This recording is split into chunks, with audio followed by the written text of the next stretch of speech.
ಎಲ್ಲರಿಗೂ ನಮಸ್ಕಾರ. ಮಿತಾಸ್ ಕಿಚನ್ಗೆ ಸ್ವಾಗತ. ಸ್ನೇಹಿತರೆ, ಇವತ್ತು ನಾವು ಹೆಲ್ತಿಯಾಗಿ ರವೆ ಮತ್ತು ಮುಳ್ಳು ಸೌತೆಯನ್ನು ಉಪಯೋಗಿಸಿಕೊಂಡು ಕ್ರಿಸ್ಪಿಯಾದ ದೋಸೆ ಮಾಡುವ.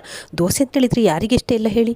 ಅದಕ್ಕೊಂದು ಸೊಗಸಾದ ಟೊಮೆಟೊ ಚಟ್ನಿಯನ್ನು ಕೂಡ ಮಾಡುವ. ಹಾಗಾದರೆ ಬನ್ನಿ ಮಿತಾಸ್ ಕಿಚನ್ಗೆ ಹೋಗೋ ರೆಸಿಪಿ ನೋಡಿಕೊಂಡು ಬರೋಣ. ನಾನು 1 ಕಪ್ಪಿನಷ್ಟು ಬಾಂಬೆ ರವೆ ತಗೊಂಡಿದ್ದೇನೆ. ಯಾವುದೇ ಅಳತೆ ಆದರೂ ಒಂದೇ ಕಪ್ಪಲ್ಲಿ ತಗೊಂಡ್ರೆ ಆಯಿತು, ಒಂದೇ ಅಳತೆಯಲ್ಲಿ. ಇದಕ್ಕೀಗ 1 ಲೋಟದಷ್ಟು ನೀರನ್ನು ಕೂಡ ಹಾಕಿಕೊಳ್ಳುವ. ಹಾಕಿ ಒಮ್ಮೆ ಚೆನ್ನಾಗಿ ಮಿಕ್ಸ್ ಮಾಡುವ. ಈಗ ಮಿಕ್ಸ್ ಆದಂಥ ರವೆಗೆ ಮುಚ್ಚಳ ಮುಚ್ಚಿ ಒಂದು 10 ನಿಮಿಷ ರವೆಯನ್ನು ನೆನೆಯಲಿಕ್ಕೆ ಬಿಡುವ. ಇವಾಗ ಇಲ್ಲೊಂದು ಮುಳ್ಳು ಸೌತೆ ತಗೊಂಡಿದ್ದೇನೆ. ಎಳೆದಾದ ಸೌತೆ ತಗೊಳ್ಳಿ. ಹಾಗೆ ತೊಟ್ಟನ್ನು ಕಟ್ ಮಾಡಿ ಚೆನ್ನಾಗಿ ಇದರ ಗಮ್ಮನ್ನು ತೆಗೆಯುವ. ಫಸ್ಟಿಗೆ ಸೈಡಿಂದೆಲ್ಲ ಗಮ್ಮು ನೋಡಿ, ವೈಟ್ ಅದನ್ನು ತೆಗೆಯುವ. ಅದರಲ್ಲಿರುವ ಕಹಿ ಅಂಶ ತಗೊಳ್ಳುವ. ಮಾಡುವ. ಎಳೆ ಸೌತೆ ಆದ ಕಾರಣ ಇದರ ಸಿಪ್ಪೆ ತೆಗಿಬೇಕು ಅಂತಿಲ್ಲ, ನಾವು ಗ್ರೈಂಡ್ ಮಾಡ್ಲಿಕ್ಕೆ ಉಂಟಲ್ಲ, ಆದ ಕಾರಣ ಸಿಪ್ಪೆ ತೆಗಿಲಿಕ್ಕಿಲ್ಲ. ಬೀಜ ಕೂಡ ಎಳೆದುಂಟು. ಇವಾಗ ಇದನ್ನೆಲ್ಲ ಚಿಕ್ಕದಾಗಿ ಕಟ್ ಮಾಡಿ ಇಟ್ಕೊಳ್ಳ.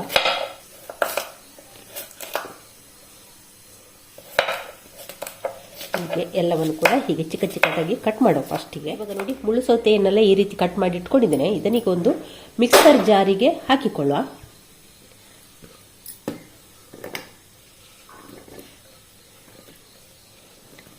ಈಗ ಇದಕ್ಕೆ ಒಂದು 2 ಟೇಬಲ್ ಸ್ಪೂನ್ನಷ್ಟು ತೆಂಗಿನಕಾಯಿ ತುರಿಯನ್ನು ಹಾಕಿಕೊಳ್ತಾ ಇದ್ದೇನೆ. ಹಾಗೆ ಚಿಕ್ಕದಾಗಿರುವಂಥ 1 ಈರುಳ್ಳಿಯನ್ನು ಬೇಕಾದರೆ ಸ್ಕಿಪ್ ಮಾಡ್ಬೋದು. ಬ್ಯಾಡಗಿ ಮೆಣಸನ್ನು ಹಾಕ್ತಾ ಇದ್ದೇನೆ. ಕೆಂಪು ದೋಸೆ ಇಷ್ಟಪಡದವರು ಕೊತ್ತಂಬರಿ ಸೊಪ್ಪು ಮತ್ತು ಕಾಯಿ ಮೆಣಸನ್ನು ಹಾಕಿಕೊಳ್ಬೋದು. ನಾನಿಲ್ಲಿ 2 ಬ್ಯಾಡಗಿ ಮೆಣಸನ್ನು ಹಾಕ್ತಾ ಇದ್ದೇನೆ. ಒಂದು ಕಾಲು ಟೀ ಸ್ಪೂನ್ಗಿಂತ ಒಂದು ಸ್ವಲ್ಪ ಜಾಸ್ತಿ ಜೀರಿಗೆ, 1 ಟೀ ಸ್ಪೂನಷ್ಟು ಕೊತ್ತಂಬರಿ, ಧನಿಯಾ. ಕೊತ್ತಂಬರಿ ಬೇಡದವರು ಕೊತ್ತಂಬರಿ ಸೊಪ್ಪು ಮತ್ತು ಕಾಯಿ ಮೆಣಸನ್ನು ಹಾಕಿಕೊಳ್ಬೋದು. ಬ್ಯಾಡಗಿ ಮೆಣಸನ್ನು ಸ್ಕಿಪ್ ಮಾಡ್ಬೋದು. ರುಚಿಗಾಗುವಷ್ಟು ಉಪ್ಪು. ಇವಾಗಿಲ್ಲಿ ನೆನೆಸಿರುವಂಥ ರವೆಯನ್ನು ಕೂಡ ಹಾಕಿಕೊಳ್ಳುವ. ನೋಡಿ, ರವೆಗೆ ಹಾಕಿದ್ದು 1 ಕಪ್ ರವೆಗೆ 1 ಕಪ್ ನೀರು ಹಾಕಿದ್ದೇನೆ. ಹಾಗೆ ರವೆ ಕೂಡ ಚೆನ್ನಾಗಿ ನೆಂದಿದೆ ನೋಡಿ. ಅದನ್ನೀಗ ಇದಕ್ಕೆ ಸೇರಿಸಿಕೊಳ್ಳುವ. ಇಲ್ಲಿ ರವೆಯನ್ನು ಹಾಕಿಕೊಂಡಾಯಿತು, ನೀರು ಹಾಕಲಿಲ್ಲ. ರವೆಯಲ್ಲಿದ್ದ ನೀರು ಮತ್ತು ಸೌತೆಕಾಯಿಯಲ್ಲಿದ್ದ ನೀರೇ ಸಾಕಾಗ್ತದೆ. ಇವಾಗ ಇದನ್ನು ಮುಚ್ಚಳ ಮುಚ್ಚಿ ನಯವಾಗಿ ಗ್ರೈಂಡ್ ಮಾಡಿಕೊಂಡು ಬರುವ. ಇವಾಗ ಇಲ್ಲಿ ರವೆ ಸೌತೆಕಾಯಿನೆಲ್ಲ ನಯವಾಗಿ ರುಬ್ಬಿಕೊಂಡಾಯಿತು. ಇವಾಗ ಇದನ್ನು ರವೆ ನೆನೆಸಿದ ಬೌಲಿಗೆ ಹಾಕ್ತಾ ಇದ್ದೇನೆ.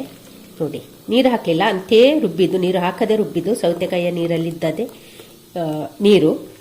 ಇದನ್ನೆಲ್ಲ ಬೌಲಿಗೆ ಹಾಕಿಕೊಂಡ ನಂತರ ನೋಡಿ, ಹಿಟ್ಟಿನ ಹದ ಈ ರೀತಿ ಇದೆ ನೋಡಿ. ಇದಕ್ಕಿಂತ ತೆಳ್ಳಗೆ ಮಾಡಲಿಕ್ಕಿಲ್ಲ ನೋಡಿ, ತುಂಬ ಗಟ್ಟಿ ಸಹ ಬೇಡ. 1 ಕಪ್ ನೀರಿಗೆ 1 ಕಪ್ ರವೆ ಹಾಕಿ ನೆನೆಸಿಕೊಂಡ್ರೆ ಸಾಕಾಗ್ತದೆ. ಮತ್ತೆ ಮುಳ್ಳು ಸೌತೆಕಾಯಿಯಲ್ಲಿದ್ದಂಥ ನೀರೇ ನೋಡಿ. ಹಿಟ್ಟಿನ ಹದ ಈ ರೀತಿ ಉಂಟು. ಇವಾಗ ಇದಕ್ಕೆ ಒಂದು 1/4 ಟೀ ಸ್ಪೂನಷ್ಟು ಅರಶಿನವನ್ನು ಹಾಕ್ತಾ ಇದ್ದೇನೆ. ಅರಶಿನ ಹಾಕಿ ಒಮ್ಮೆ ಚೆನ್ನಾಗಿ ಮಿಕ್ಸ್ ಮಾಡುವ. ಇವಾಗ ಇಲ್ಲಿ ಮುಳ್ಳು ಸೌತೆಕಾಯಿ ಹಾಕಿ ಮಾಡಿದಂಥ ಗರಿ ದೋಸೆ ಬ್ಯಾಟರ್ ನೋಡಿ ಈ ರೀತಿ ರೆಡಿಯಾಗಿದೆ. ಇದನ್ನು ನೆನೆಸಿಕೊಳ್ಳುವ ಅವಶ್ಯಕತೆ ಇಲ್ಲ, ಅಂದರೆ ರವೆಯನ್ನು ನಾವು ಮೊದಲೇ ನೆನೆಸಿದ್ದೇವೆ ಅಲ್ಲ, ಹಾಗೆ ಇನ್ನಿದನ್ನು ನಾವು ದೋಸೆ ಹಾಕಿಕೊಳ್ಳುವ. ಇವಾಗ ದೋಸೆಗೊಂದು ಚಟ್ನಿ ಮಾಡುವ. ಇಲ್ಲಿ ಬಾಣಲೆಗೆ ಒಂದು 2 ಟೀ ಸ್ಪೂನಷ್ಟು ಎಣ್ಣೆ ಹಾಕಿ ಇಟ್ಟಿದ್ದೇನೆ. ಎಣ್ಣೆ ಬಿಸಿ ಆಗ್ತಾ ಬಂತು. ಅದಕ್ಕೆ ಈಗ 1 ಟೇಬಲ್ ಸ್ಪೂನಷ್ಟು ಉದ್ದಿನ ಬೇಳೆಯನ್ನು ಹಾಕಿಕೊಳ್ಳುವ. ಅದಕ್ಕೆ 1 ಕಡ್ಡಿ ಬೇವು ಸೊಪ್ಪನ್ನು ಕೂಡ ಹಾಕ್ತಾ ಇದ್ದೇನೆ. ಒಂದು 6 ಎಸಳು ಸಿಪ್ಪೆ ತೆಗೆದಂಥ ಬೆಳ್ಳುಳ್ಳಿ ಹಾಕಿ ಫ್ರೈ ಮಾಡುವ. ಇವಾಗ ಅದರ ಜೊತೆಯಲ್ಲಿ ಒಂದು 6 ಬ್ಯಾಡಗಿ ಮೆಣಸನ್ನು ಹಾಕಿಕೊಂಡಿದ್ದೇನೆ. ಹಾಗೆ 1 ತುಂಡು ಶುಂಠಿ ಕೂಡ ಹಾಕಿ ಫ್ರೈ ಮಾಡುವ. ಇಲ್ಲಿ ಉದ್ದಿನ ಬೇಳೆ ಕೆಂಪಗಾಗ್ತಾ ಬಂತು.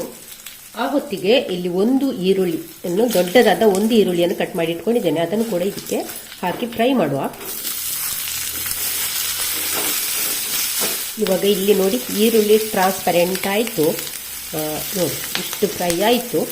ಸ್ವಲ್ಪ ಕೆಂಪಗಾಗ್ತಾ ಬಂತು. ಆ ಹೊತ್ತಿಗೆ ಈಗ ಕಟ್ ಮಾಡಿ ಇಟ್ಟುಕೊಂಡಂಥ 3 ಹಣ್ಣಾದ ಟೊಮೆಟೊವನ್ನು ಇದಕ್ಕೆ ಹಾಕ್ತಾ ಇದ್ದೇನೆ. ಹಾಕಿ ಚೆನ್ನಾಗಿ ಮಿಕ್ಸ್ ಮಾಡುವ. ಬೇಗನೆ ಮೆತ್ತಗಾಗಲಿಕ್ಕೋಸ್ಕರ ಇದೊಂದು ಉಪ್ಪನ್ನು ಕೂಡ ಹಾಕ್ತಾ ಇದ್ದೇನೆ, ಕಲ್ಲುಪ್ಪನ್ನು ಹಾಕ್ತಾ ಇದ್ದೇನೆ. ಹಾಕಿ ಒಮ್ಮೆ ಚೆನ್ನಾಗಿ ಮಿಕ್ಸ್ ಮಾಡುವ. ಮುಚ್ಚಳ ಮುಚ್ಚಿ ಬೇಯಿಸ್ಕೊಳ್ಳುವ, ಅಂದರೆ ಬೇಗನಿಲ್ಲಿ ಟೊಮೆಟೊ ಮೆತ್ತಗಾಗ್ತದೆ. ಇಲ್ಲಿ ಒಂದು 1/4 ಟೀ ಸ್ಪೂನಷ್ಟು ಹುಳಿ ಹಾಕ್ತಾ ಇದ್ದೇನೆ. ನೀವು ಹುಣಸೆ ಹುಳಿ ಹಾಕಿಕೊಳ್ಳಿ. ನನ್ನ ಹತ್ರ ಹುಣಸೆ ಹುಳಿ ಖಾಲಿಯಾಗಿದೆ. ಟೊಮೆಟೊ ಹಾಕಿದರೂ ಒಂದು ಸ್ವಲ್ಪ ಹುಳಿ ಹಾಕಬೇಕು, ಅಂದರೆ ಟೇಸ್ಟ್ ಕೂಡ ಚೆನ್ನಾಗಿರ್ತದೆ. ಹಾಗೆ ಇಲ್ಲಿ ನಾನು ಬೆಲ್ಲದ ಪೌಡ್ರನ್ನು ಹಾಕ್ತಾ ಇದ್ದೇನೆ, ಒಂದು ಅರ್ಧ ಟೀ ಸ್ಪೂನಷ್ಟು. ನೀವು ಬೆಲ್ಲವನ್ನು ಕೂಡ ಹಾಕಿಕೊಳ್ಬೋದು. ಬೆಲ್ಲ ಬೇಡ ಇದ್ದರೆ ಸ್ಕಿಪ್ ಮಾಡ್ಬೋದು. ಬೆಲ್ಲ ಹಾಕಿದ್ರೆ ಉಂಟಲ್ಲ ಈ ಉಪ್ಪು ಹುಳಿ ಖಾರ ಎಲ್ಲ ಚೆನ್ನಾಗಿ ಮಿಕ್ಸ್ ಆಗಿ ಒಳ್ಳೆ ಒಂದು ಟೇಸ್ಟ್ ಕೊಡ್ತದೆ. ಬೆಲ್ಲ ಹಾಕಿ ಚೆನ್ನಾಗಿರ್ತದೆ ಅಂತ ನಾನೇ ಹೇಳ್ತೇನೆ. ಅದು ನೋಡಿ ಇದು ಪೂರ್ತಿ ಈಗ ನೋಡಿ ಎಷ್ಟು ಮೆತ್ತಗಾಗಿದೆ ನೋಡಿ. ಇಷ್ಟಾದರೆ ಸಾಕು. ಈಗ ನಾವು ಸ್ಟವ್ ಆಫ್ ಮಾಡುವ ಹಾಗೆ ಇದನ್ನು ಪೂರ್ತಿ ತಣ್ಣಗಾಗಲಿಕ್ಕೆ ಬಿಡಬೇಕು. ಪೂರ್ತಿ ತಣ್ಣಗಾದ ನಂತರ ಗ್ರೈಂಡ್ ಮಾಡಿಕೊಂಡ್ರೆ ರುಬ್ಬಿಕೊಂಡಾಯಿತು. ನೀರು ಹಾಕಲಿಲ್ಲ ಅಂತೆ ರುಬ್ಬಿದ್ದು ನೋಡಿ. ಇಷ್ಟು ಗಟ್ಟಿ ಉಂಟು. ಇಷ್ಟು ಗಟ್ಟಿ ಇರಲಿ. ನೀರು ಬೇಕು ಅಂತಿದ್ರೆ ಸೇರಿಸಿಕೊಳ್ಳಿ, ನೀರಿನ ಅವಶ್ಯಕತೆ ಇರುವುದಿಲ್ಲ. ಮತ್ತೆ ಇದು ಉಂಟಲ್ಲ ಮಕ್ಕಳು ಇಷ್ಟಪಟ್ಟು ತಿನ್ನುವಂಥ ಒಂದು ಚಟ್ನಿ. ಅಂದರೆ ಸ್ವೀಟ್ ಖಾರ ಹುಳಿ ಎಲ್ಲ ಬ್ಯಾಲೆನ್ಸ್ ಆಗಿ ಉಂಟಲ್ಲ, ರುಚಿ ಅಂತೂ ಸಿಕ್ಕಾಪಟ್ಟೆ ಇರ್ತದೆ. ನೀವು ಕೂಡ ಒಂದ್ಸಲಿ ಟ್ರೈ ಮಾಡಿ ಈ ಚಟ್ನಿಯನ್ನು. ಹಾಗೆ ಇದು ನಮಗೆ ಅನ್ನ ಜೊತೆ ಕೂಡ ಕಲಿಸಿಕೊಂಡು ತಿನ್ನಲಿಕ್ಕೆ ಕೂಡ ಒಳ್ಳೇದಾಗ್ತದೆ ಈ ಚಟ್ನಿ. ಹಾಗೆ ಯಾವುದೇ ರೆಸಿಪಿಗಿರ್ಬೋದು, ನಮ್ಮ ನೀರು ದೋಸೆ, ಉದ್ದಿನ ದೋಸೆ, ಪಡ್ಡು, ಇಡ್ಲಿ ಎಲ್ಲದಕ್ಕೂ ಸಹ ಒಂದು ಬೆಸ್ಟ್ ಕಾಂಬಿನೇಷನ್ ಇದು. ನೀವು ಒಂದ್ಸಲಿ ಟ್ರೈ ಮಾಡಿ. ಒಂದೊಂದು ಸ್ಟವ್ ಮೇಲೆ ಇಟ್ಟಿದ್ದೇನೆ. ತವ ಚೆನ್ನಾಗಿ ಕಾದಿದೆ. ಈಗ ತವಕ್ಕೆ ನೀರು ಹಾಕಿ ಚೆನ್ನಾಗಿ ಒರೆಸಿಕೊಳ್ಳುವ. ತವಕ್ಕೆ ನೀರು ಹಾಕಿ ಒರೆಸಿದ್ರೆ ನಮಗೆ ದೋಸೆ ಕೂಡ ಚೆನ್ನಾಗಿ ಹಾಕ್ಲಿಕ್ಕೂ ಬರ್ತದೆ, ಹಾಗೆ ಚೆನ್ನಾಗಿ ಎದ್ದು ಕೂಡ ಬರ್ತದೆ. ನೀರನ್ನೆಲ್ಲ ತೆಗೆದ ನಂತರ ಹಾಕಿಕೊಳ್ಳುವ.